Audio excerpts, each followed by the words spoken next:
नमस्कार मंडळी, मराठी किचन कट्टा या यूट्यूब चॅनलवरती आपले खूप खूप स्वागत। तर आज आपण ओल्या नारळाची बर्फी कशी बनवायची ते पाहणार आहोत।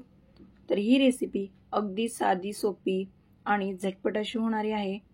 सणासुदीच्या वेळेस किंवा मग पाहुणे येणार असतील तर आपण ही रेसिपी अगदी 10 मिनिटात तयार होणारी आहे। तर तुम्हाला जर ही रेसिपी आवडली तर व्हिडिओला एक लाईक नक्की करा आणि जर चॅनलवरती तुम्ही नवीन असाल तर चॅनलला सबस्क्राइब करा। तर अशाच आपल्या नवनवीन रेसिपीसाठी चॅनलला आजच सबस्क्राइब करा। तर चला व्हिडिओला आपण सुरुवात करूयात। तर ही रेसिपी लहानांपासून ते मोठ्यांपर्यंत सगळ्यांनाच अशी आवडेल अशी ही आजची आपली रेसिपी आहे। तर चला व्हिडिओला सुरुवात करूयात। तर इथे मी एक मिक्सरचं भांडं घेतलेलं आहे, त्यामध्ये आपल्याला हे बारीक असं खोबरं वाटून घ्यायचं आहे। तर मी इथं अख्खा खोबळा घेतला आहे नारळाचा। तर मध्यम आकाराचं असं हे नारळ आहे, तर याचं आपल्याला बारीक असे काप करून घ्यायचे आहेत। मी इथे बारीक कट करून घेतलेला आहे नारळ। तर इथे नारळ मी 2 वाट्या घेतलेला आहे। तर तुम्ही कपाचं किंवा वाटीचं एक मेजरमेंट करा। तर इथे 2 वाट्या नारळ घेतलेला आहे, त्यासाठी मी इथे 1 वाटी साखर घातलेली आहे। आता साखर घातल्यानंतर इथे आपल्याला यामध्ये अर्धी वाटी दूध घ्यायचं आहे। दूध घालणं ऑप्शनल आहे, तुम्हाला जर दूध आवडत नसेल तर तुम्ही इथे दुधावरची साय किंवा मग पाणी घातलं तरी सुद्धा चालेल। तर आता हे पहा, अशा पद्धतीने आपल्याला हे मिश्रण बारीक असं वाटून घ्यायचं आहे। तर आता इथे मी कढई गरम करायला ठेवलेली आहे। एकदम गॅस आपल्याला कमी करायचा आहे आणि हे सर्व मिश्रण या कढईमध्ये आपण काढून घेणार आहोत। तर इथे मी तुपाचा किंवा तेलाचा कशाचाच वापर केलेला नाहीये। सर्व मिश्रण मी इथे काढून घेतलेलं आहे। हे पहा, तर आपल्याला हे कमी गॅसवरती सतत असं हे मिक्स करायचं आहे।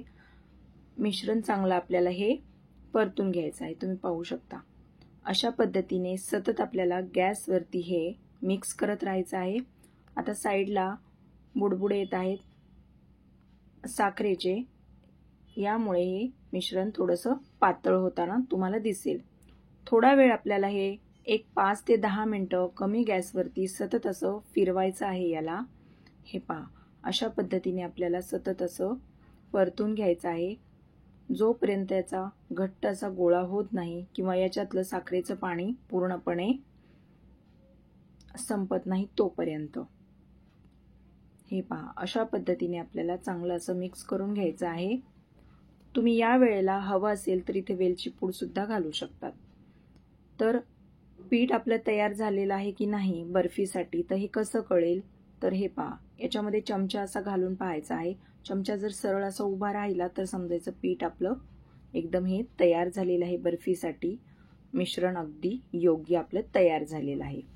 तर आता हे मिश्रण मी पूर्ण आता साईडला काढून घेते आहे। मिश्रण थंड झालं की आपण याला थोडंसं सेट करून घेणार आहोत। आता मिश्रण हलकसं कोमट झालेलं आहे। तर आता इथे मी बटर पेपर घेतलेला आहे टीनमध्ये आणि आता हे सर्व मिश्रण मी याच्यावरती काढून घेत आहे। तर आपल्याला जर तुमच्याकडे बटर पेपर नसेल तर एका ताटाला तेल किंवा तूप लावायचं आणि त्याच्यावरती हे जे मिश्रण आहे बर्फीचं तर ते आपल्याला पूर्णपणे सेट करून घ्यायचं आहे। चांगलं असं सेट करून घ्यायचं आहे। पातळ हवं असेल तर पातळ किंवा जाड, तुम्हाला जसं आकारात हवं आहे तसं तुम्ही देऊ शकता। तरी मी इथे थोडंसं जाडच ठेवलं आहे, बर्फी अशी थोडी जाडच असते, त्यामुळे मी अशा पद्धतीने बनवलेलं आहे। तर याच्यावरती तुम्हाला हवं त्यानुसार तुम्ही इथे गार्निश करून घ्या, काजू, बदाम, पिस्ता, आणि लगेच याला आपण थोडेसे खाचे करून घ्यायचे आहेत। तर अशा पद्धतीने मी इथे कट करून घेतलेले आहे।